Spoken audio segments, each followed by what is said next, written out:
Alrighty. Welcome to the Horsemanship Remark Show. Can I add Michael here? Yay. Okay. Oh, irritation level 10 this morning. Oh, I know it's Okay, so now it looks straight for whatever reason, but it is royally. Hold on. Oh, okay. Julie, good morning. Oh, I'm super irritated this morning because nothing working. Oddly enough, from here it looks very crooked, but when I stand over there, it does look straight now that it is straight on camera. So there we go. Good. Awesome. Did Oh, you get your dogs out the door there? let's not talk about it. All right, sounds good. Okay. Well, let's see. So it is November. It is finishing the second week in November. How crazy is that? It's kind of nice. I saw you all bundled up, and we're not bundled up here just yet, but it's coming. Yeah, it's kind of wild, bundled up, and yet it's been like 50, like upper 50s and 60s during the day, but it's below freezing overnight, so it's kind of a bundle up in the morning and then shed layers as the day goes on. I think the day I was doing that, it was quite a bit chillier in the afternoon. But yesterday, I was like, strip everything off. And then as it got cold, it was quickly find your jacket and throw it back on. So,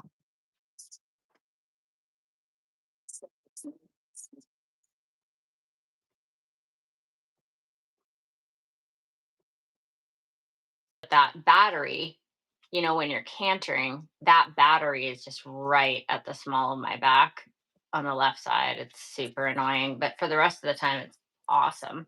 what kind of heated vest do you have? I was looking at getting something. I don't remember, but I will send it to you. Debbie has one. I have one. It's nice. It's It, very, is it very the Orono? Seems like that's the most common, uh, maybe. I widely. Yeah. honestly don't remember.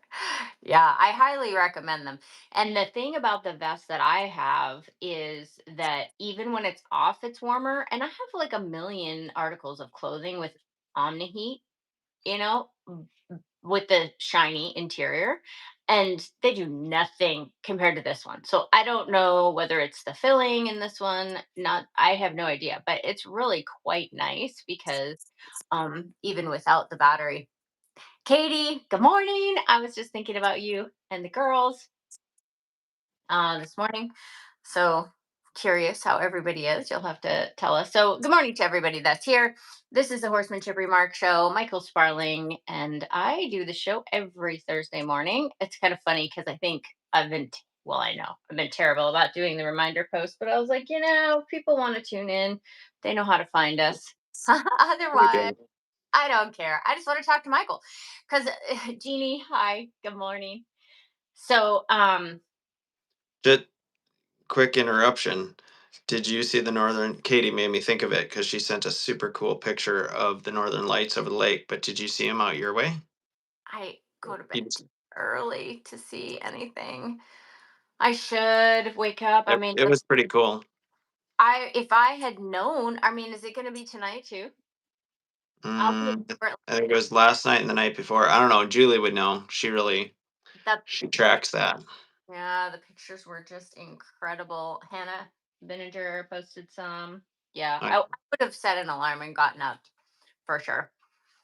Yeah, I well, would. in So any case, okay, so one cool thing that I wanted to mention, and then I think I'd be interested to talk about the Palomino, or if you guys have anything else on your mind. My mind is like a jumble because I am deep into just experimenting. That's not 100% the right way to say it, is it, Michael? Um, experimenting yeah, experimenting sounds a little bit, lost. It's what yeah, lost and a little more haphazard.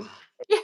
Although I don't know. I guess even when you're got a good deal of information and you're kind of highly sophisticated theories, you're still running experiments to, I don't know. I guess there's an openness that or and like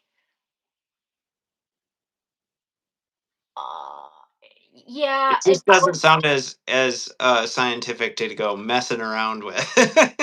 Right? There's got to be something in between. yeah, but there is a lot of freedom that I'm giving myself right now. That sounds so stupid. You guys just deal with. I'm so sorry that my words are kind of. And this is the other thing is, you know, the deal. Michael knows the deal from all these years. That then my words get really sloppy, and I just. But I can't do both. You know, I can't think it all the way out. So this way, um, the show will be, but I can't worry about being able to think it all the way out as I'm sorting through some feelings. And so um I don't know about exactly how to say that. But anyway, A lot like around what? And we can come back to it, but well, just okay, so just riding the horses that I'm riding, which is mainly Ginger and Rook right now. I mean that, and I guess what I mean by that is I'm doing 3 days in a row with them. I'm riding other horses, of course, but it's a little bit more. It's not quite as scheduled as that. Um, and in particular, staying on my little project with Rook over the last month um, has been really good to kind of see, uh, to kind of stack up. The reason that 3 days in a row, multiple weeks in a row, is important is just because then you do end up with an element of physical development, you know, more than you would just have like, oh, turn this loose, turn that loose, everything working together, which of course you do end up with physical development in that case as well. But this is a little bit more like you can do strength training, you know. And I have those girls on like recovery, my recovery nutrition plan, and like, you know, like athlete kind more, you can sort of head that direction when you're doing 3 days a week. I would say, you know, that would be my ultimate schedule no matter what horse I was probably training. Jump, even competition jumping and dressage, it would be probably 3 days a week, with one day to kind of mess around. Either if you had nice weather, hack out, or just, you know, sort of play a little bit. Um, but it's been really fun. Let's see. Uh Evan, hi. Um, Julie says Northern Lights are supposedly to dance again tonight. Oh, good. Okay, so I wonder what time. I'll look it up. Thank you for telling me that. The only thing is, it says probably early, like before 10. So, no. I'm gonna be in Portland is the only thing tonight, so there's way too much light pollution. I think. well, even Minneapolis, St. Paul, pretty huge metro area. Maybe not on the scale of Portland, but people were seeing them obviously not as bright in right in St. Paul. Oh, So good. they're pretty dramatic. At least they were the other day. I'll be The with my crazy mom. thing was, is sorry to jump back to this, but the crazy thing was they were directly overhead. Like they weren't in the north sky for us. Like they were east, curtaining all the way around to the west, actually kind of quiet right directly north. But I mean, you look straight up and it was like a canopy of Oh my. light. Anyway, it was incredible. I've seen little snippets of them before, just from down here. I've never been way north and seen them, but it was pretty spectacular. Oh yeah, I would totally get out of bed for it. Absolutely. Hmm. Okay, so what's your project that you're Okay, on with so I Rook? have a couple. Good morning, Corey. I have a couple little tiny things that I told them to keep last night, so I would try not to forget. Okay, one of the things, and you know, throughout the years, being on different body styles, and it's very handy to be on a body style. I'm thinking Rook in particular, where you really don't have a lot of expectations. There's no way to predict. This is all I would say. There's no way. in my view, to predict what the gates are going to be. Not what the gates are going to be, but the quality of the gates. Zach, good morning. Can you believe I'm going to see you guys in just a few months? That's so cool. Um, you follow me, Michael. Like Mhm. quality of the gates, how they're going to shape up. Like you can't really just look at the horse and know. So, um, Rook in particular is very, very helpful because she is, I'll just say this, there's turning loose in the low back that I think I've mentioned, but it's becoming more findable. So I know what it feels like now for sure. She knows what it feels like now for sure. We know that it's feels good to both of us. And so she's on board with the priority, and of course so am I, of like, okay, let's get that and we'll operate from there. Mhm. And like so yesterday there were a couple times where she kind of came up and got rounder and not let or yeah, she came up a little bit more and like prepared to be super powerful, but she cheaped out on that just a little bit. Not because she was trying to be bad, of course, or anything like that. It would be something I would do in the gym, just trying to get something. And then the coach would be like, but got to remember this. And so that was really obvious to both of us. So that was super cool. And we only had one moment where she just defaulted to that and then was concerned about the fix. But I also am allowing myself like a lot of room to experiment with how I need to be sitting in the saddle, how I need to be uh, like there's just things that I'm not holding on to. This is how I ride or whatever, even though it's not that different, but you just can't be thinking like, oh, it's I have to do it the way I always do it. Because as the body styles change, you do have to make different accommodations for the length of things. Um, and so that's a really cool, like, it is, Michael, it is definitely a very obvious thing that we can either have or not have. And I the word that comes to mind, did I say this last week or maybe I've said it to you in between the shows? Throughness.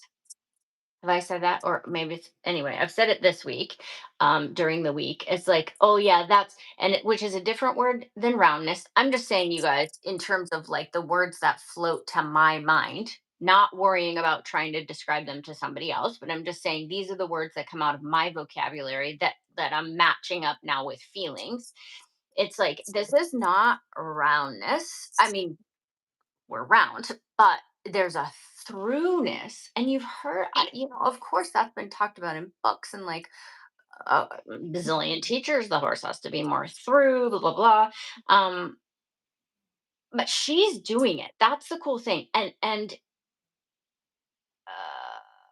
there's like, you've got to allow that through. And duh.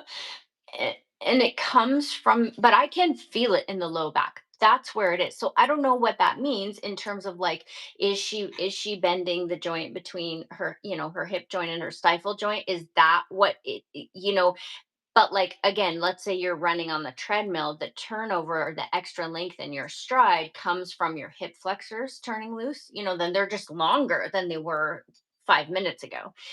So your stride can just like, and you feel like you're just relaxing.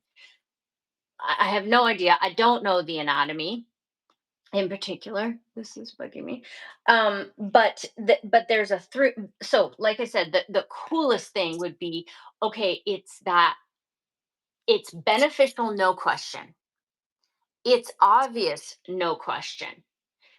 She totally knows. This is the coolest thing because it's funny because Ginger's doing it, but she doesn't understand how how valuable it is, and which is also interesting, riding the two of them like back to back. And it's like she's doing, but she's not, it's not the same feeling as Rook being like, okay, you know? So then letting her, even watching her do it online now that I can kind of see. And also, Michael, so you know how that hind quarter yield thing that we were playing with, us the difference between that short choppy step across, like, you know, stab stab, I don't even know, it's like that weird choppy step is almost like, can you not stay on your feet if you don't like catch your balance? Like, I don't know. But so also, she knows that the longer step is part of it. Okay. So you guys just imagine like her stepping forward and across with her inside hind leg, or forward towards the midline with her inside hind leg. She can do it like chop chop. And she can also do like a more relaxed forward step. I would think that that is part of it, right? Because in to do the relaxed forward step, she probably has to turn loose the low back, and concentrate on it coming being longer, or allowing it to be longer a little bit. So there's an element of that physicality. And then like the whole horse at times has gotten quieter, but not like tiptoeing quiet. And the way that I can be for sure with that is that, let's say she's walking along and things get softer. For instance, being able to just leg yield like far far, in other words, far across the arena, like many steps forward and across, um and really getting quiet, because she's very noisy sitting up there. You can just feel she's very noisy when she's not settled, and then all of a sudden slotting into being settled. So just taking as much time as it takes, right, to just like, we could do this all day, like just go, especially now she has an idea of like shoulders in a little bit, so we can just go until she turns loose, a lot like what we were doing in that hind quarter yield. Right, it's like you saw the and then all of a sudden quiet. So being able to show it to her there is huge, right? And she's working with her own neck, like, that she is putting all that together. Thank God she knows how to do that. She knows how to access that, open her withers, let her, spine come out of her withers in a constructive way. She's got that going on. So now being able to connect it to the low back is pretty cool. Um, so that was one thing, that it's just, so long as I don't suddenly not care about it, right? Because it's something we both kind of have to make sure that we prioritize. What I was just going to say is, let's say we go from walk to her pushing off into trot. Like, that's a concentration then, to keep that loose while she's pushing herself forward. Or it's not really loose also. That it's not, I mean, because it's engaged, but there's a, like, she has to let it. Elasticity in it, Say again. and elasticity in it. Mm-hmm. Mm-hmm. Yeah. It's not engaged with any kind of tension, Yeah. because it's going to restrict the throughness. Yeah, and of course, like in my mind, that section, I don't even think it's in parts the way that I'm thinking of it. But like, if I were to put a length on it, I would say, it maybe starts as short as 6 inches if the horse is concerned. Then it feels like, maybe it could get to 7 inches as she relaxes. But when she's really able to use it, it's more like 8 to 10 inches. That, I mean, just saying, like, as I'm projecting my thoughts back there, there's a realistic feeling of that. So it's, of course it's lengthening, but you know, it has to go. I'm imagining it's working. But again, if you were picking something up or carrying something, I would imagine that everything has to work together. Anyway, okay. So if she can trot, walk, and she's practicing now. This is what we were especially doing yesterday and the day before. And it takes a little bit to get to this, but practicing being able to go like that. And you could say, oh, locomotion from the hind legs, not engaging the front legs. It's like, yeah, all I'm saying is I feel something very specific as she's getting that. So the way that we got, I mean, it's using all the things we know to do, but and also, she does take my hand forward a little bit, which again, I'm kind of allowing that. She doesn't have to stay in the same short rectangle. She needs to lengthen the rectangle a little bit. I want it to go through the whole horse. So does she. So I can't be holding in the front either, but it's not a total long rein. So allowing myself to whatever it feels right to her, right? And so that's been really cool. That has been really cool. I'm excited to kind of see what she comes up with next week. And then the other thing, well, there's a few other things, but Michael, we had the day. We had the day where, it was akin to the Vivian day. You see?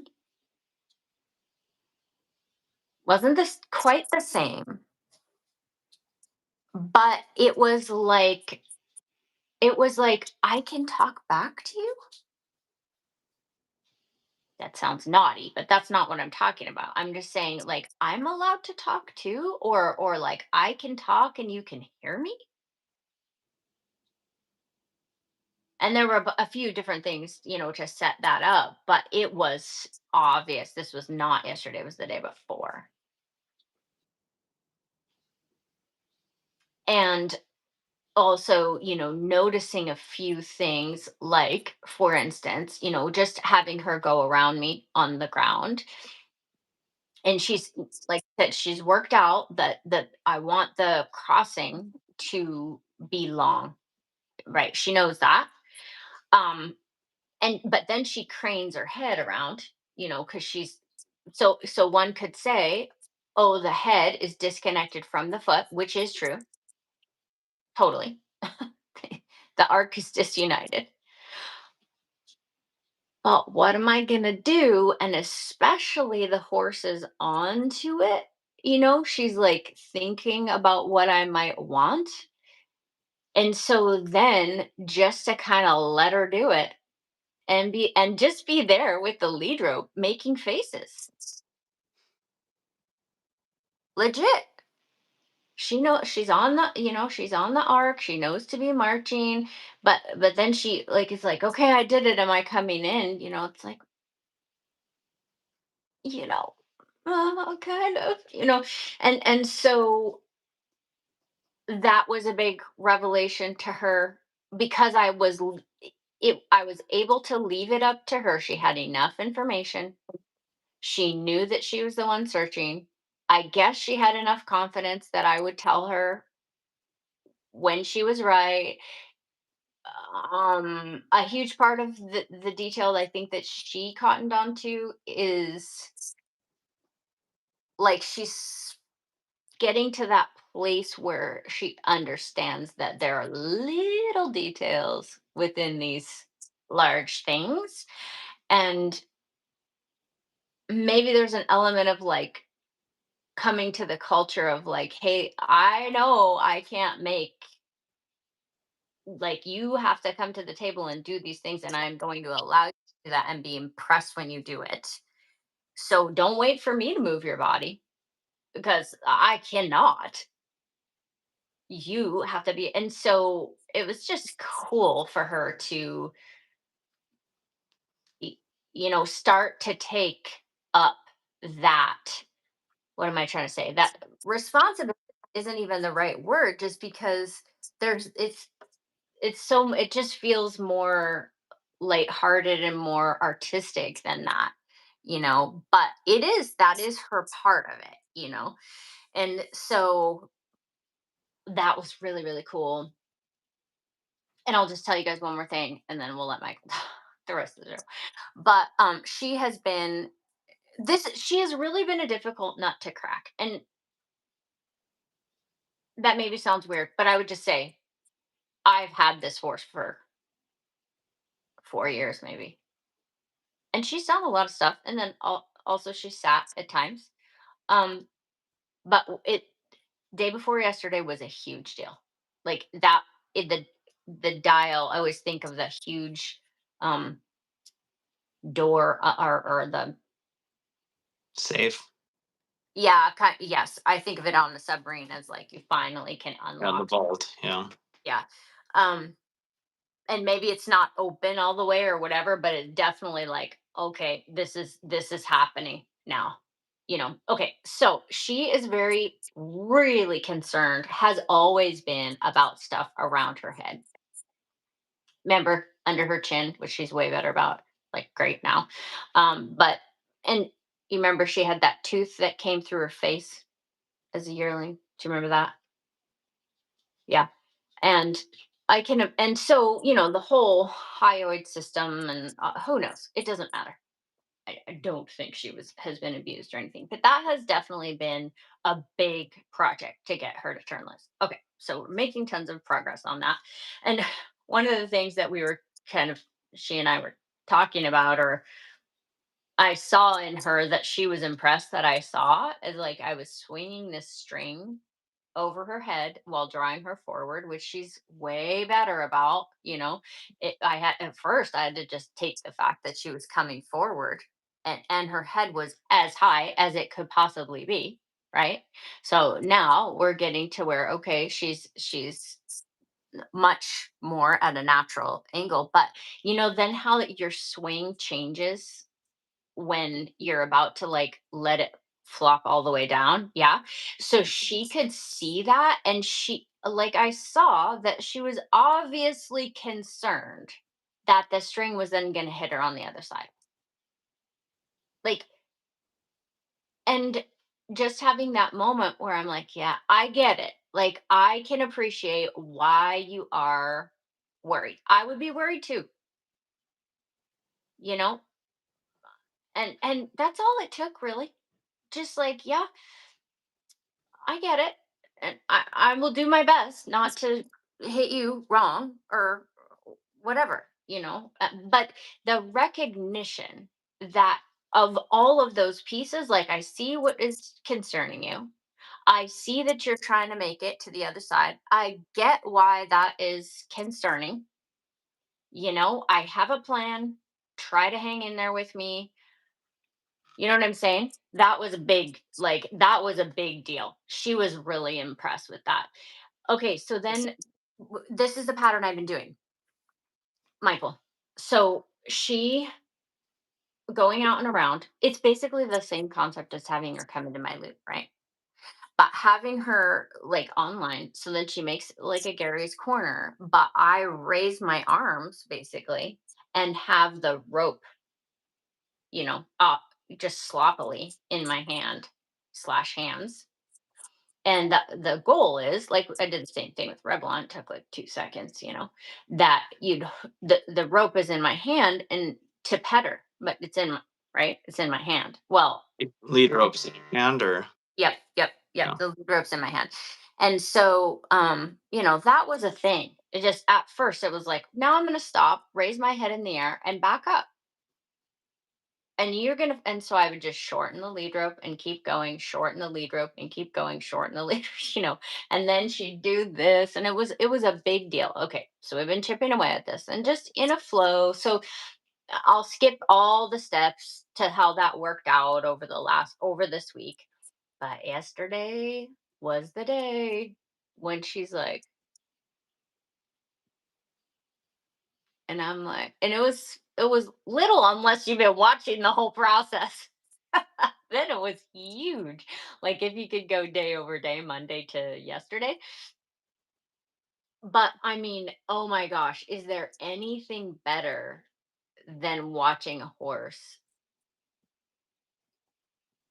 click into something that will change their life like that? Change our life like that. And I was also thinking, just side note, because I've had some discussions with people about treats this last week, because everyone's like, why don't you believe in treats? One of my good friends, I was like, that's not what I'm saying. I'm just saying I'm on a different project. There are things that I think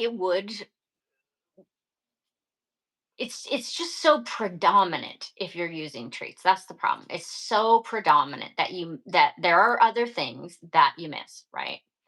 And so, for instance, if I was clicking and treating her for that, or just whatever, you guys, I mean, luring It's her just under, yeah, it's just an entirely different thing. it is totally different. It is totally different for her to come to be hunting the feeling. And there's just like 40,000 little things. Like it's a starburst of shit happening when the horse all of a sudden, and oh my god, it was just the best. I wished I could have shared it with you guys that would notice, because it was so huge. Even though like the movement was little, but I mean, I'm right there at her face, you guys, so I can see and feel her mind go. And then of course she's going to get hugely rewarded because then she's coming under the rope to my hand. Okay, let's read some comments here. Tuesday show was as far south as she's ever seen. Yeah, people reported seeing them in all 50 states. Amazing. Uh Katie, I felt like I was getting beamed up by Scotty. So cool. Good morning, Eva. I know, Lisa, good morning. Back to rain. Well, we had some days that we didn't think we were going to get. Lisa says, Scout has also been great for feeling for things changing. That's awesome. Yeah, Corey, creative license. Yeah, it's like having the creative license maybe on the table all along. And she's, Collaboration. yeah, she's just now seeing it or something like that. Lisa, the Twickenham horses, they've been an interesting study. Yeah, no kidding. And I have to say, like again, riding Ginger and Rook back to back, it's like, oh, the quality of Rook's trot, considering how much more ridiculous she looks standing still. Again, like a tube of toothpaste. She's got this divot in her neck. She like just can look ridiculous, right? But and versus this perfection of like one starts out as a shit mover, and then Rook starts out as like glorious, So once again, you never know. You just never know. You could not predict. Although, like I said, I do think there's something to it. Must be the hip stifle joint that is stronger. Like you think of Vivian, where again her hock joint is there. It's always been free. Obviously, how else could it bend? But there's no way it doesn't have the capacity to sit from a straight hawk. It does. So it makes me think higher up a bit more. That and then you think, okay, well, maybe that's why the loose low back. Here's one thing I just want to comment on regarding the low back because everybody talks about it, and certainly from a treatment perspective, body work, and I don't know if they inject those joints or, I mean, just all sorts of treatments, right? All I'm saying is, I am sitting up there feeling the horse specifically figure out how to engage those muscles. It reminds me of people that talk about engaging their pelvic floor. What doing sit you could do sit-ups all day long And a ballerina will tell you that you could miss all, you could never, it's possible to basically leave your pelvic floor completely out. You have to figure out how to get in touch with that, and then it will work for you. Um, but she is intentionally doing it. And yes, probably there's been a whole bunch of this that has set up for that, that are normal things. But I'm just saying that it's not that I have manipulated her from other ways of any kind of medical treatments. She's not on any joint supplements, nothing. um so, and just feeling the mental connection of her purposefully trying to do it. um yeah, Rook and Scout can move so well. I know, it's crazy, right? And oh, and then yesterday, because I've been seeing this shape up online too, some canter transitions. And Rook's canter can be the most bizarre canter you've ever. It's not even a canter. She does this gait from trot where her two inside feet are going together. I don't know what that is. I mean, it's not a canter, so I don't know what that is.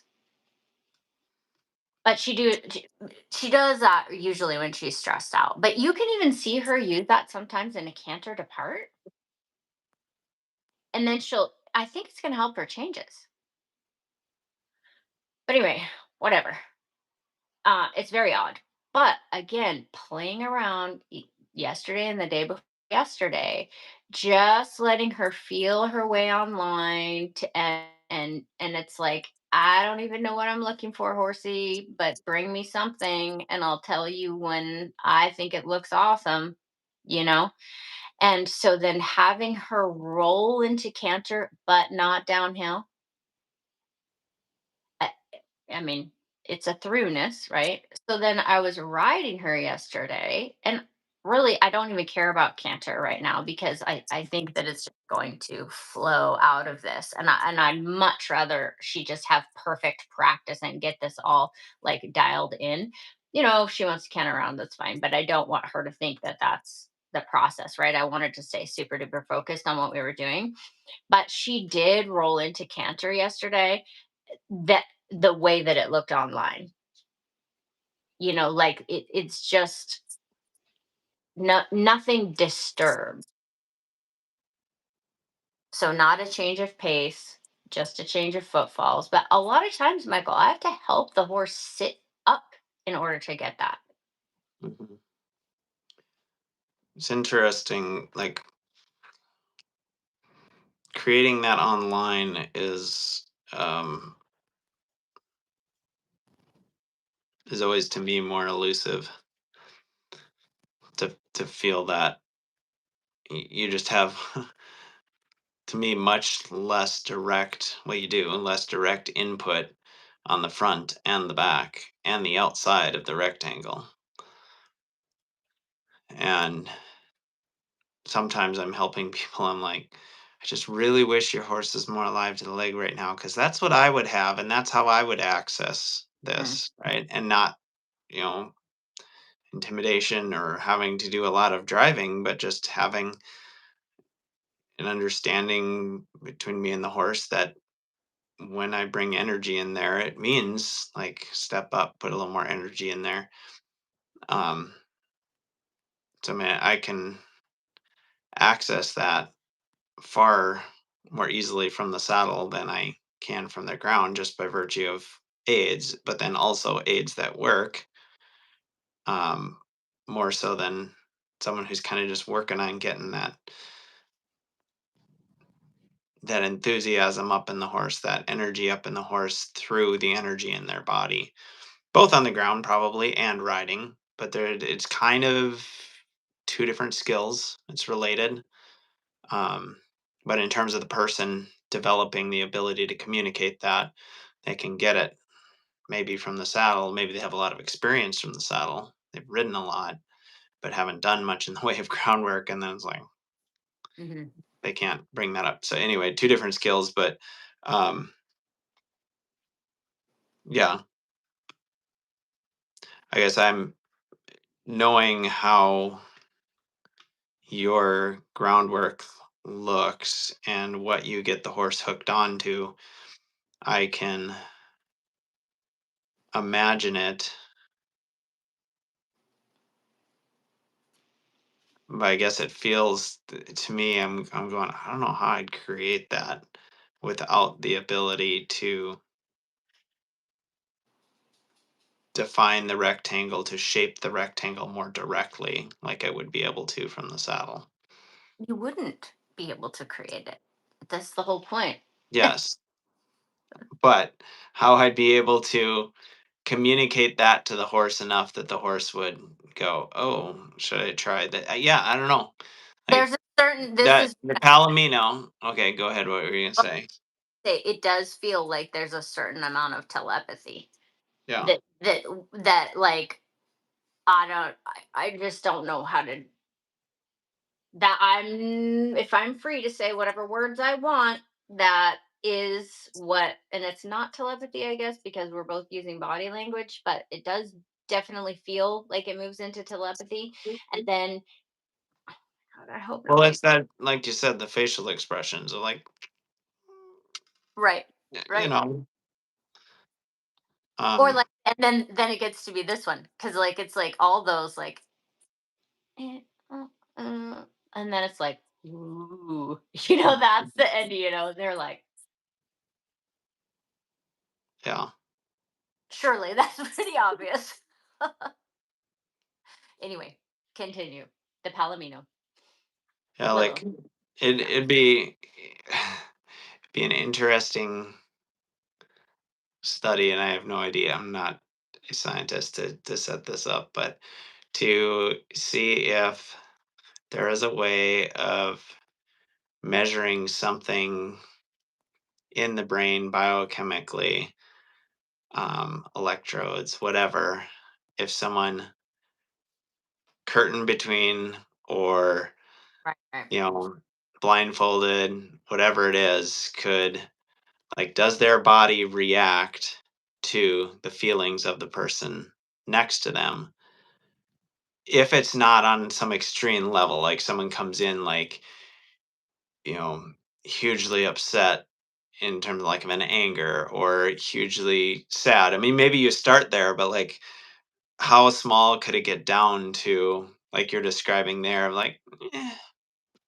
to oh yeah, like could a person perceive that from another person? And then how do you measure, like could you hooking up enough wires up to a horse to measure muscles or electrodes in the brain that to see how real that is? Like it is, right? Like you don't need the science, and this is where we've said before, you don't necessarily need the science to say it's real when you've experienced it firsthand. And then the science, oh yeah, the horse can do this, and you're like, yeah, I either knew or definitely was pretty suspicious of that all along. Like I've been operating on that for a good long while, science or no science to prove it, right? Anecdotal, I suppose, but repeatable, very I'm repeatable. yeah, yeah, exactly. Yeah. But to have it be like a blind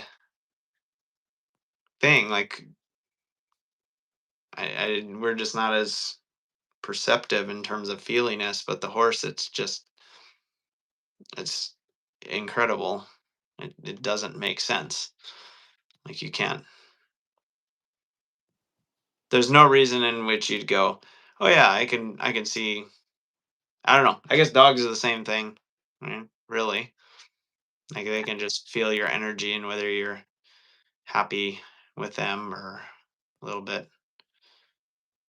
Like um, our neighbor, her son was just diagnosed with diabetes one, um, and ended up in the hospital. Like they didn't know if this was going on, and he was losing all kinds of weight, and ended up in the hospital, like on the edge. But he's fine now. He's home. They're figuring out how to manage this all. He's 11 years old, and he somewhere in the course of the hospital. I don't know if a doctor mentioned it, that there's dogs that could help you with that.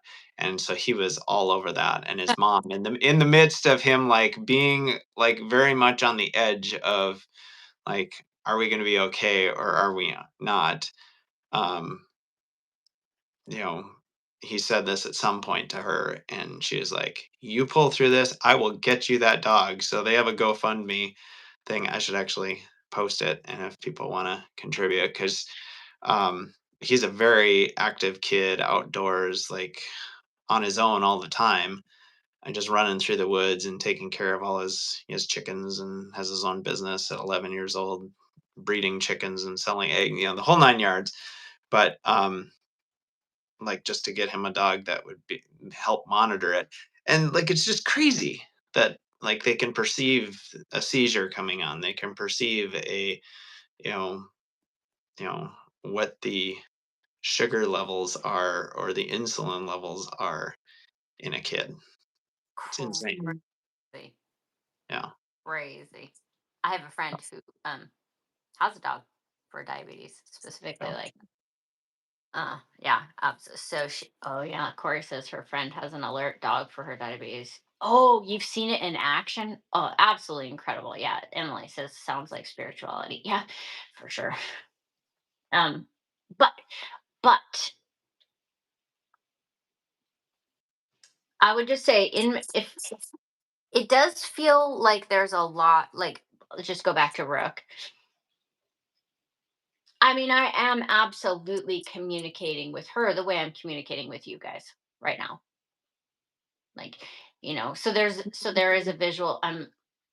You're right, Michael. It'd be so wild to be able to measure what else is going on. How is it how we're communicating right now? Because I can't, outside of maybe imagining I'm your making all feel. the faces, I I guess. was gonna say, outside of imagining your energy given your facial expression, I don't think YouTube is transferring your energy you to me, right? But to the horse, it's more than just a facial expression. Like, Oh, but yes, but I mean, I would say that my whole being is integrate. That's part of like I think what works best in horsemanship is if the person is super integrated.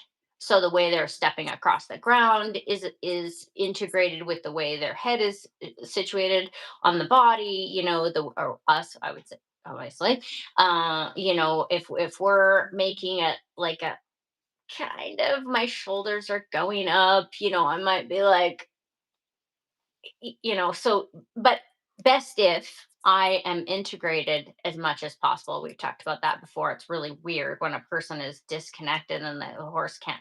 And again, this is part of my experiment without any treats, food, whatever. I I think, and this is just from having done it both ways, you guys, my tiny little anecdote. Hopefully I can say this without judgment. Um, it's I just don't know if it's like we're listening for a cue or a marker. We're listening for a marker, and then we're looking forward to a treat. You know, I've even gotten to where I'm at home. I can't do this at Debbie's, but at home, giving my horses their supplements at different times of the day. So it's not always after the ride, just because I don't want them thinking about that during the ride. Like, let's have this be its own perfect thing in and of itself. yeah, Then we're not even looking forward to pellets and whatever afterwards, let alone doing it in the midst of the whole session. yeah, Know what to say because it's a distraction. I haven't been able to put my finger on that. It's like it is a distraction. I don't want there's so much concentration and I was thinking about that yesterday as I was unsaddling Rook. I'm like, oh yeah, it's a lot of concentration to keep track of everything. And maybe it gets less so the more married up you become. Then you're just kind of together. hmm, Oh, Michael, though, you know the deal. It's like when like it just feels like someone gave us, if we were making it on shoestring budget, wait $100 to get us through the week or whatever, it feels like we suddenly have $100,000 to get through the week. Maybe not that, 50. You, do you know what I mean? Like it is such a huge, like it's like, oh, okay, now we have a lot. Well, you could also say the game has changed, but I just feel like the operating capital that we have is mega. So Sarah says part of the communication could be frequency. Sure, of course, of course. And that's the part we can track scientifically. Yes, I would agree with that. Yeah, the dogs that can smell cancer. Did you guys have seen I'm sure you can easily look it up. There's a woman. Have you heard about this? There's a human woman who could smell her. I know. I That heard was good. I like that one. uh who Put that could on a put that on a blooper reel and post it. we could even go farther than that, but whatever. It's not the point. The point is, this was a human who could smell Yes. her husband's Parkinson's. Did you guys have you heard that story? Mm-mm. Yeah. So it turned out that she kept complaining that he smelled. I don't remember whether it was smell good or bad or just like that he smelled, and no one else could smell it. But like she persisted, persisted, persisted. Turned out he had early Parkinson's. Hmm. Then it turned out she could smell everybody's. How interesting is that? It's wild. Julie O. Imagery in our mind's eye. Oh, that's for sure. You guys, that's obviously for sure. Hmm. Yeah. Eva, you laughed too. What does that mean? What were you laughing at? What did I miss? The human woman. Oh, a human woman. Yep, I heard it. Emily says, I saw a thread post about people who claimed they could smell when someone had a cold or a sick. I said it smelled yucky and metallic. Yeah, sure. Studies have been done on plants showing they react differently to different types of music. Yep. So plants can do that. Then horses can definitely react and respond to our energy. Of course. Of course. Yes. Julie says she just listened to a podcast, went through a bunch of double blind studies on communication between people and their pets. So good. We need to be very mindful about what we think around our pets. Yeah. Good. Good question. What's the name of the podcast? Mm, yeah. So, So back to the low back, mhm. um, and throughness versus roundness, um, and what's happening in that low back into the hip stifle angles and all that. And then creating that from the ground, or like watching that shape up from the ground rather than from the saddle, where you might be able to suppose, hey, maybe this shape would help you, right? And set it up, seeing if that does help the horse or perhaps doesn't. And then that's where experimenting comes in, maybe I would guess, um, or intuition leading to experimentation of, okay, I think if we position ourselves this way, you might be able to access that more. Um, but how different is it what you're feeling from the withers being trapped down, say when Rook's head was as high as it could be? Obviously, we're not working on with Rook going around like that on the end of the lead rope. Although the Palomino, that is one of the things, just making transitions of the brace and the underneck and a tension through the back. So lengthening versus, I think what some of what you were describing and what body styles gets into is where is the alignment through the horse, even before we're talking about throughness, like getting things lined up, and then like starting to stack. What is the order in which you're feeling it come together, at least in these two horses that you're riding as you're doing this experimenting thinking? Is it a kind of addition at the end, or are you feeling it line up and come together differently with that? Is it like this clicks into place, and now this is the piece that's missing, and it suddenly opens up and pops in? Or is it like we're lining up differently so that that doesn't get left behind and then have to show up? And if so,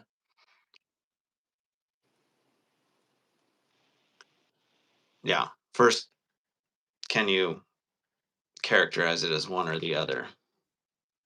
And I suppose it could be different for each horse, but Well, yeah, because here's the thing, I would a little bit have to start with one that didn't know anything, or that I hadn't done anything with, just because those both of those horses know to open their withers and turn loose. The first thing that comes to mind when we say what's the difference between um, turning loose and getting round in like right at the withers, starting behind the withers, it's like that's such a turning loose to me. That whole mechanism is such a turning loose. There is engagement, of course, to me when like as the shoulders get wider, and then there's a stability across the ground, but that to me that's just a little bit more like posture. So yes, there's a tonality to that, but mostly it's a turning loose, right? So you can kind of just rest in that position. Again, like the upper part of a ballerina. But a human female ballerina.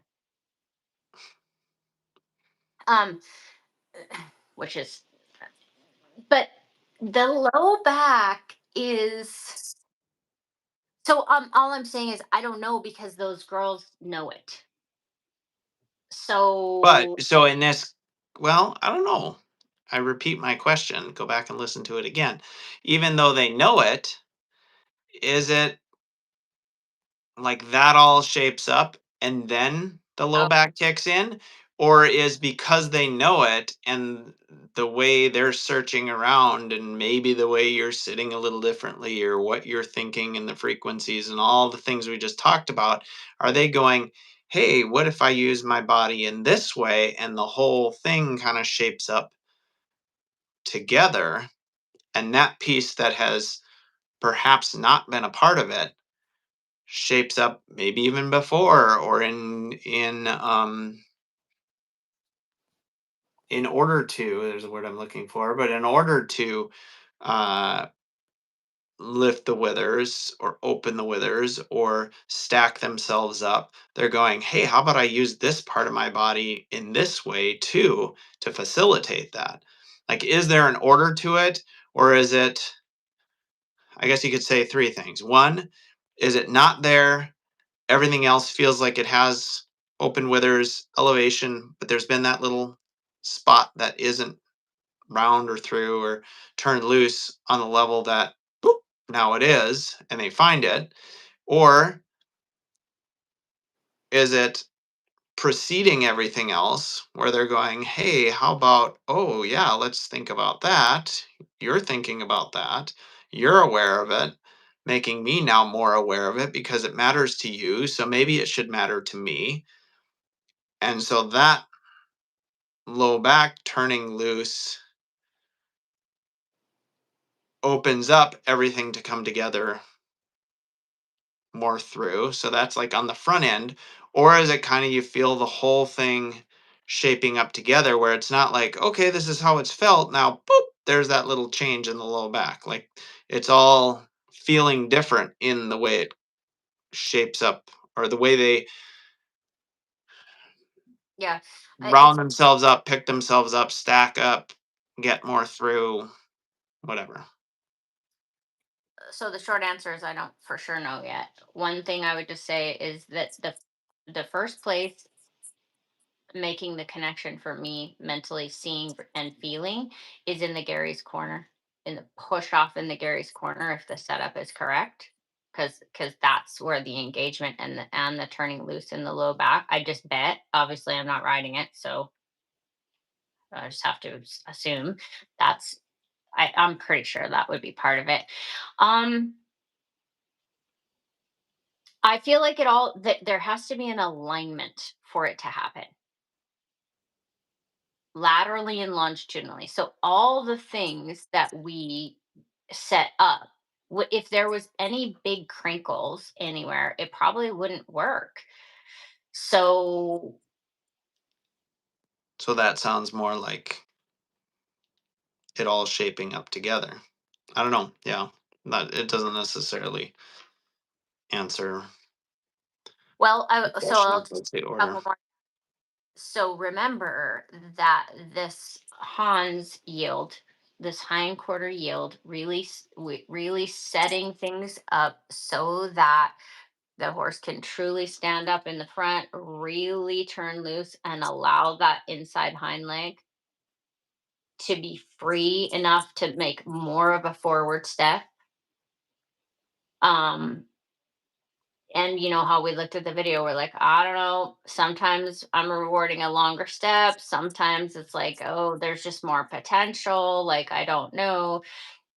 I would say that that has definitely being able to do that has coincided with feeling this and being able to set this up more often. Now with both of those horses, yesterday and the day before, I did not feel like I wanted to do that Hans yield right away. I didn't feel like I needed it, and especially with Rook, but with both of them, with any horse, you don't want them to think, okay, I we get on and I wiggle, or we get on and I bend. It's like no, no, no, no.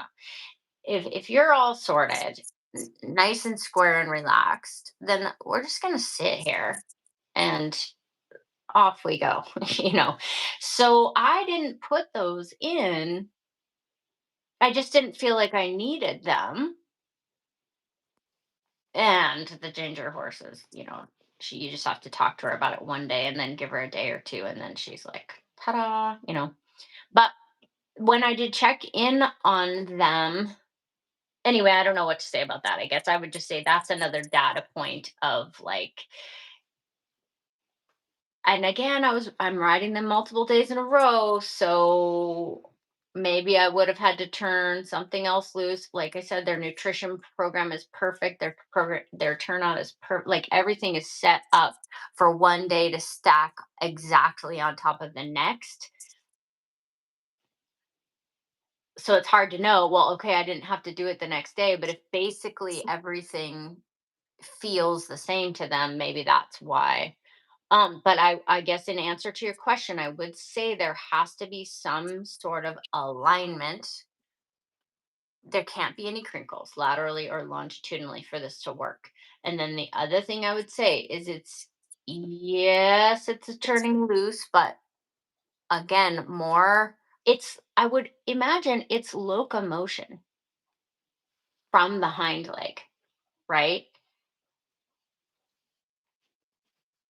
I don't know. I guess I'm just obsessing over it, you guys, because it is so noticeable to me. Sitting up there, I'm like, oh, I can feel that working. And you think of like the dressage systems, like especially I don't want to call anybody out in particular, but it doesn't matter which system. You could think of like coming at it from passage or coming at it from a longer through working trot, whatever. Like you're trying to get the body working and the horse like through. Well, it's interesting to come at it from a place where you sort of set it up, but then they're kind of filling it in because I wouldn't have known exactly where to feel for it. Gosh, I wish I had Lil back, and I'm so happy with all of the results and all of how that went. But oh, it would be so cool to be able to ride her and think of it in this way. That would have been cool. My thoroughbred, you guys. Track thoroughbred. Physically able to turn loose, Sarah. Of course, right? For sure. Go She has a comment right above that. That's a follow-up on. Oh, thinking of our own experience with loosening up the low back, engaging the pelvic floor. Yes. Taps before doing groundwork to show them that they are able to turn loose. Okay, so where is their pelvic floor, Sarah? I mean, I have to look at the. I have not. Don't have it memorized for the person or the horse. Like I know about it. I know what it feels like as a person. Um. Anyway, more details. I can look it up too. I'm not expecting you to teach a class right now. Yeah, yeah. So that's interesting. And how yeah, I would agree. Like somehow you have to get them in touch with those body parts, right? One way or the other. Julie says we've been taught from childhood that our five physical senses are all we've got and never encouraged to develop our non-physical abilities. What if we believed in them and started to trust them? Yeah, 100%. Although I was definitely taught, I have to give my parents credit. I was definitely taught more than five senses about my parents. But it's still a bit of a sovereign journey, know, to like pursue that, I guess, as we get older. Um, and it's interesting, Julie, to think of how so many different practices try to access the sixth or whatever sense, even more perhaps than that. But yeah, I agree. Very interesting. So, any other, does that it all answer that question ish? Yeah, sorry. I could,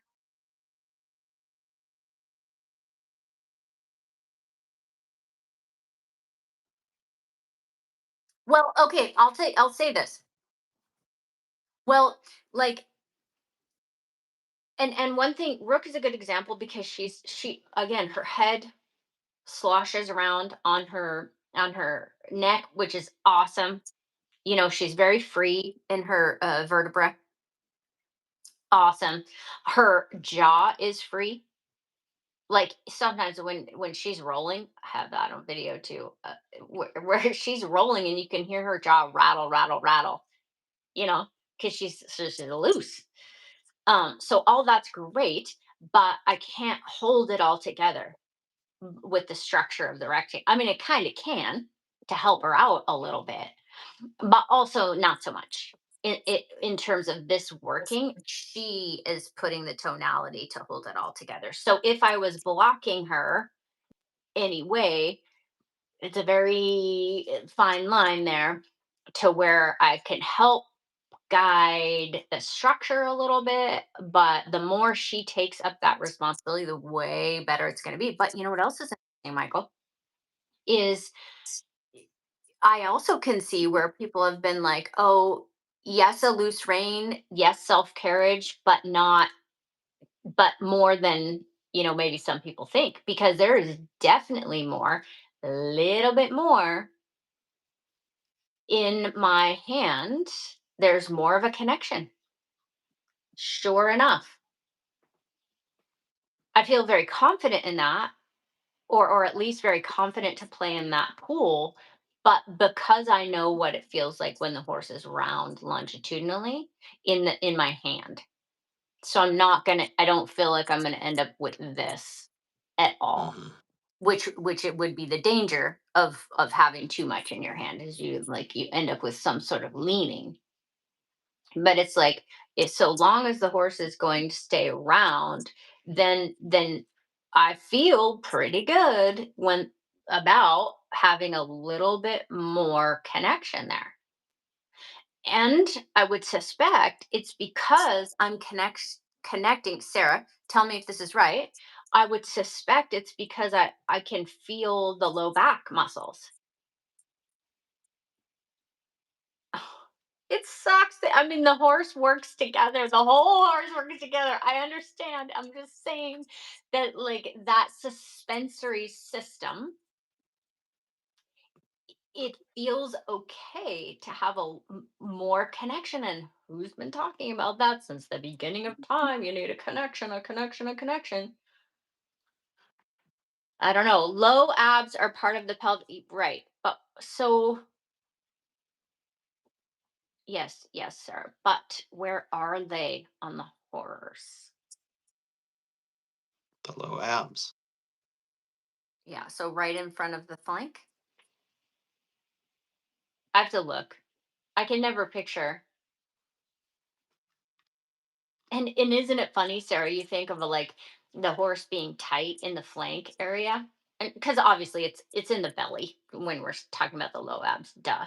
But you think of like looking at a horse being defensive or tight and not turned loose, like all those muscles are like engaged in such a fucked up kind of a way. It's like you have to have the turning loose over the top line, obviously, for the engagement of the stomach to work and work for us rather than against us. So, um, I don't know. I don't know in regards to. Well, and the horse is one horse, right? It's not everything is connected, but it is just incredibly easy at any point to teach the horse, like we're talking the first time you're around them, to teach the horse in context of being with us, don't be lined up, right? Disconnect here, tighten there. Like just you could do that left and right and all over the place all day long as you're interacting with a horse or trying to develop a horse or trying to develop your skill as a rider or as a horseman or all of that. So while the horse is entirely connected, it is not um, it is not unusual. In fact, it is more common than it is unusual for the horse in the context of operating with a human to operate not lined up, operate not connected, operate like that is way harder or way easier to accomplish than it is to preserve the balance in the horse the whole way along. Hence the fascination with getting, Revlon and these horses from the out of the wild that have no handling and just go, okay, can I preserve that? Right. And then what's possible with that? Okay, so while that's all connected and all lined up, the or it can so easily be disconnected. And then I think we get to that mental picture in your mind's eye, the there's something more, the how can I help you by defining the rectangle, by being connected through the reins as I feel like you're going to do something appropriate with that as opposed to brace against them. All of these things, being able to help the horse access something that they've learned not to access or learn to tighten or any of that, it does. I don't know if it takes, but it certainly helps as you're moving along learning these things for your awareness on some level to go to some of these more obvious places. Eventually it gets to a point where there's not even a conscious awareness, it's just a feeling, which you say that word all the time, and I think it's like, even if it's not talking about there being something you can't describe way down the road in terms of developing something, but just a feeling between you and the horse. I think you can pull that word around and use it either way. But the um, the thought and intention toward let's think about this or my attention is here. The horse goes, like you said, oh, you're thinking, yeah, I learned not to do that. Or like I know you've talked about this with Zorro. It's like I've learned to operate without that piece turned loose or used in that way. and to the point of maybe I've learned to operate that way out free, right? It's influenced my body movement enough. Yeah. Or I mean, there can even be, you know, genetic confirmation propensities, right? That horses, you know, move maybe freed up, but not, not super lined up or balanced front to back, right? Um, way more down or way more, just up in the head, and they wouldn't tend to access the low back as much unless encouraged to do it. So it's not even like every horse moves in this like super turn loose idyllic way as long as there's not a person there. But again, with Yeah. the person, it's so easy to just jack that up. And then um says helping someone, Kim, yesterday with Cinco, and I'm just saying, like, she's doing such a good job of now like finding how to connect her energy and have it seamlessly lift together without being abrupt or shocky or nagging or kind of like I have lots of energy but it's not really influencing the horse, like learning to have presence, right, basically. And and saying, like, now that the conversation between you and you're accessing this um is it, now you can have the expectation, and as that expectation becomes the norm, then it's easy for her to do that and it's way more interesting. But it's taking, and this is a very much more base level example, but it's taking Kim going, I'm thinking about this and it's important to me. And the horse goes, oh, it's important to you? Well, then let's do it. Right. Or I feel you thinking that, like, I'm on board.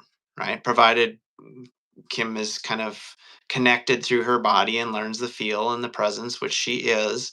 Like, that's just going to come together. And then to whatever degree you value something and bring your attention there and notice it when it's coming together, the horse goes, oh yeah, I do have those muscles, and oh yeah, I could line those up a little better. As opposed to, you have no awareness of it, you're not thinking of it, you're not trying to access that, and without realizing it you're saying, yeah, let's go around with Mhm. that still being pretty jacked up and tight. It's amazing how that horses will let us ride them.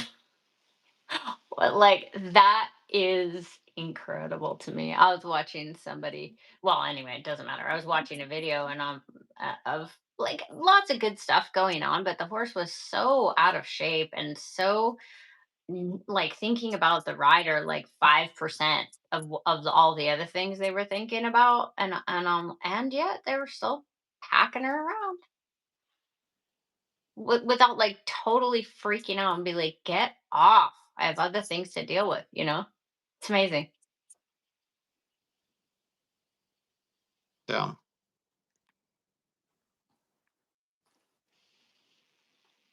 a separate but related thought. um, I was talking to someone yesterday, and she was saying, the more I consistently I ride, like I get more rides in,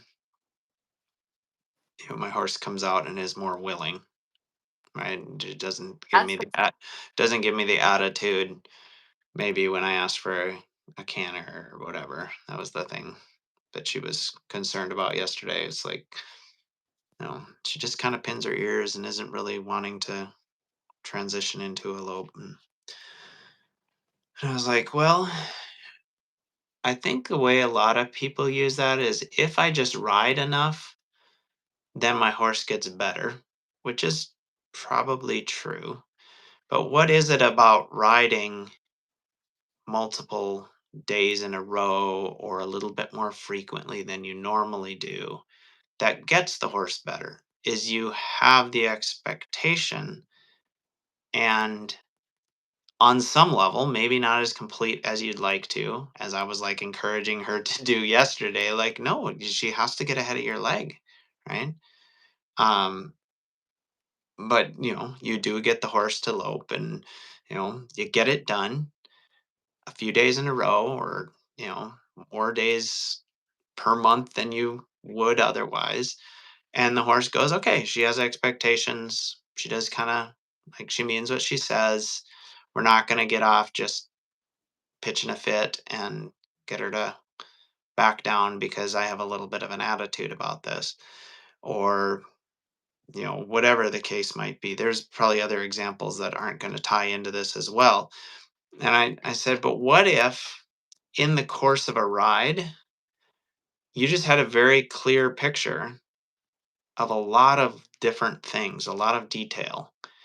And in the course of that one ride, you said, "This is what I'd like it to look like. This is my standard. I don't come in here, ask you to move, and have our bubble collapse, and you kind of look at me, give me a sour expression, and then me go, oh, I guess I can't do it, or I wish you'd do it." And, you know, what if you just said, "No, we're doing this." And in the course of the ride, had pretty consistent expectations, pretty high standards. You were looking at details. It wasn't just generally my horse is going around in a circle or moving the hindquarters. There's levels of quality to it. Well, then, rather than taking a month to have those transitions get better and the horse go, oh, okay, this is important to her. We're going to do this a number of times. And over the course of a month of riding, I'm going to get a better attitude about it.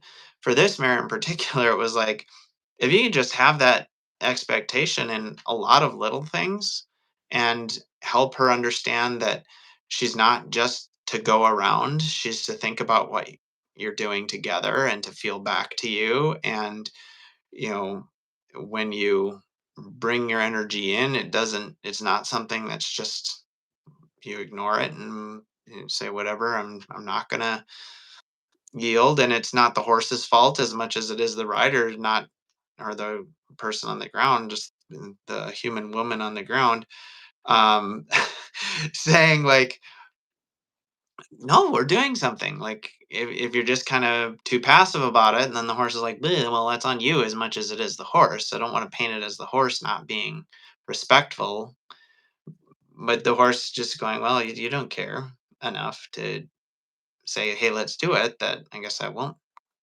put in So that much effort, right?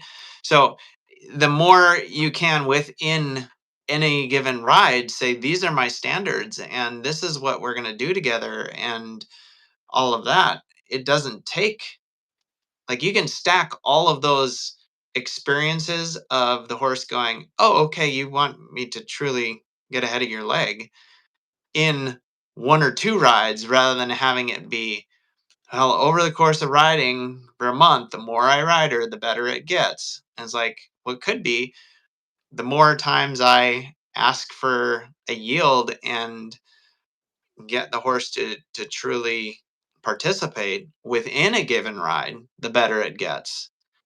Um,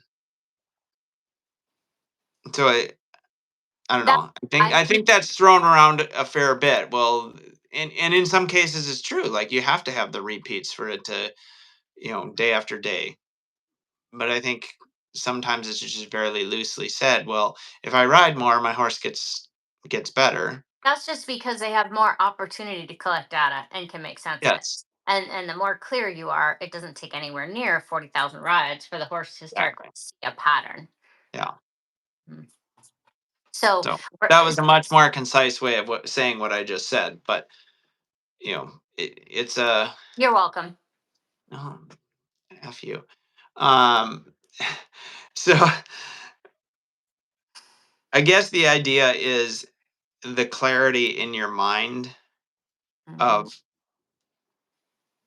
being more precise, and as you go along thinking about, maybe for us as we learn, more isolated pieces, and then putting those isolated pieces into the whole, where the more the horse goes, oh, you're thinking about that, and the horse has to be thinking about you, like, it has to be engaging enough that you're not just thinking about something and, again, not having the horse be participating in it because 'cause they're not bought in. Um, Mhm. Mhm. but if there's not a level of attention to detail or, yeah, they were talking about this on the show. Let me see if I can feel for that. And the horse is going, huh, you've never seemed to care about that before. Like I've had that tight every freaking time we've ever operated together. But now it seems like you want something more than what we've done before. And hmm, maybe there is something there. And the horse goes, oh, yeah, why haven't we talked about that before? As opposed to not being aware of it and it just going on for years of riding and the horse going, well, you've never talked to me about that before. And so I would just say I'm exactly in that boat right now. Yeah. Oh, we all are. I mean, it's how much can you be aware of? And it's not having to create it once you're aware of it. The horse still has to do it, but at least as you go along, being aware of more and more things, and in order to do that, more and more things becoming kind of automatic to where you're not, it's subconscious, it's second nature. You're not thinking about certain mechanical things or having to wait for this to come through. Now you that's coming through automatically, but um yeah, because of your presentation and the feel with which you've encouraged it, that can all shape up within the first few rides, and now you can be going, well, let's have that integrated with this other piece because I've got years of experience thinking about all these little things that you're not creating the braces inadvertently and then having to go back and say, oh, but like let's move this part differently. But Mhm. Mhm.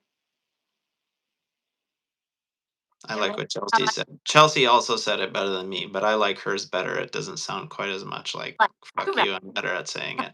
Ah, ha, ha.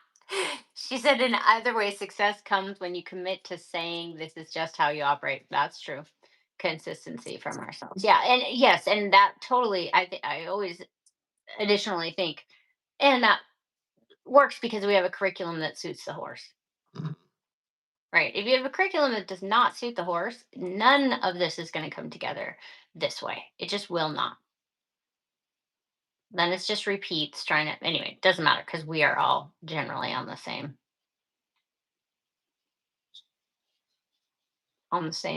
track here. But yes, it's such a good point. How interesting. Super fun. You know how much I love being at this place. But you guys, Michael knows this, but whenever I'm like this, I basically just feel like I want to close all the doors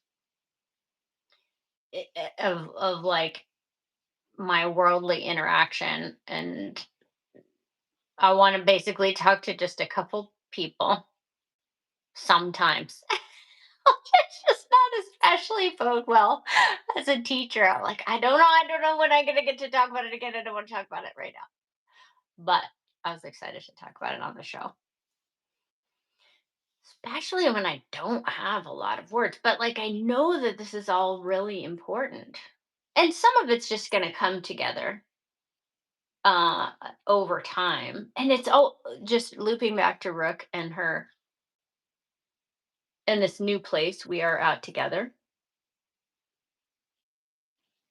which I mean, Michael, I don't think I have had this precise unlock, even though it's not exactly the same, since Vivian. I guess maybe the surprise from the horse a little bit, or some like it was this huge revelation. And Because also, some horses, it's not a surprise as much as a relief, mhm, right? Oh, okay, you're clear now, or you know, you're not pushy. You're giving me the space to think, or there is an answer here. I'm going to brighten to the fact that I'm not just being made to do it, but for them to be kind of shocked by that And also, is like a next level. yeah, and one thing that like I feel like we're just barely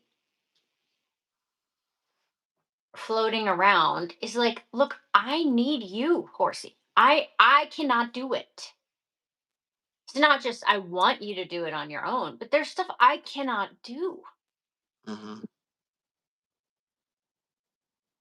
So probably from the horse's perspective. And like I said, this is my horse. I'm not foisting responsibility on anybody else. It's like that is a thing. She did not know that. I mean, really and truly, since this last cycle, the last 3 weeks, let's say, she knew she had to move her own body. Yes. She knew there were puzzles with answers. Yes. She knew I would tell her. Yes. She knew, that we're making progress. Things are better. We're creating something together. But the amount to which I need her to come to the table in order to create something like, in other words, she has pots of paint that I do not have. Like, you have to bring your colors because I don't even have them.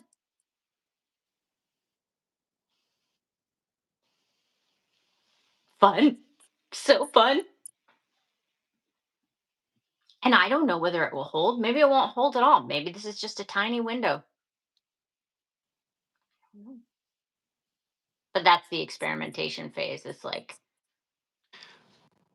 So, on back to experimentation, is that the right word? So, just experimentation. I don't know how you felt about it when you said it there, but earlier you're like, oh, that's not the right word. And I was like, it feels there's more academic or intellectual than just messing around. But if we change that to feeling around for that is experimentation, but it and being sounds a little bit more attached. like I don't know, it sounds more like feeling of one another rather than just running cold experiments or Yeah. like being lost, right? Like I think you said experimentation sounds a little bit like you're confused or lost or I can't remember what word you said. I think it was lost. Whereas feeling around together for something. Yeah, and I guess there's part of a couple things. First of all, being unattached to the outcome. Like that's part of it. It's like I have lots of horses. I have other horses to ride. If this doesn't work out, you know, I'm gathering data. I- consuming experiences.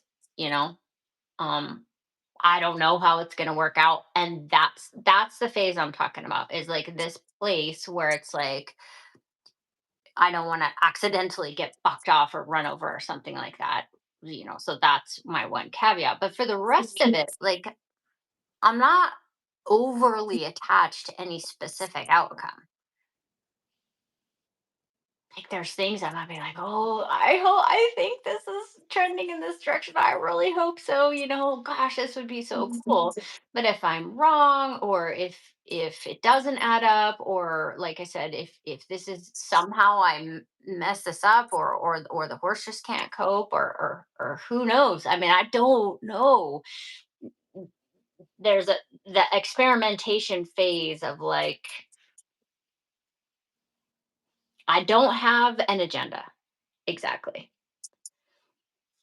And I'm willing to accept whatever the result is, you know? That's a very important part for me personally. And then also not really set up to make a specific experiment. Sometimes I do, sometimes we do. I'm going to do X. This is my hypothesis. So I think it's going to turn out this way. I'm going to do X. let's gather the data. We're heading towards Y. That's not the place I'm talking about. I have so much study and experience in my head and in my body from all these so like I said, things float through my mind that are like 15 years old or whatever, and they're coming back and just being unattached to any specific outcome, which is very important. Like that's a tricky place, especially as a teacher, because you have to kind of then ratchet back to the stuff, because if you're advising somebody, you have to advise them on stuff, but I don't want to think about the stuff I know right now. I don't want to have anything to do with that. I want to be in the place where I don't know anything, you know?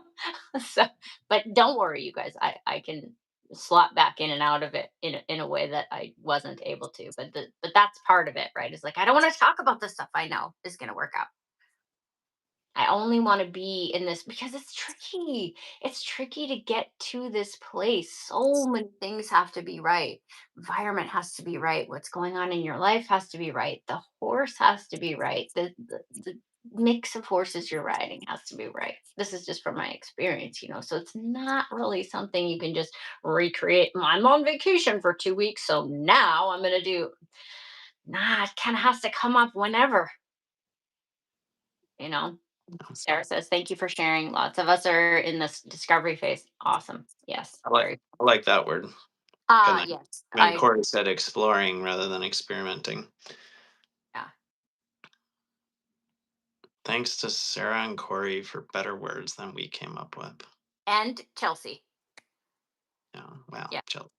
And I think somebody else. She didn't come up with a good word. She just said what I said in a better way, but without the Uh, fuck you attitude that you had.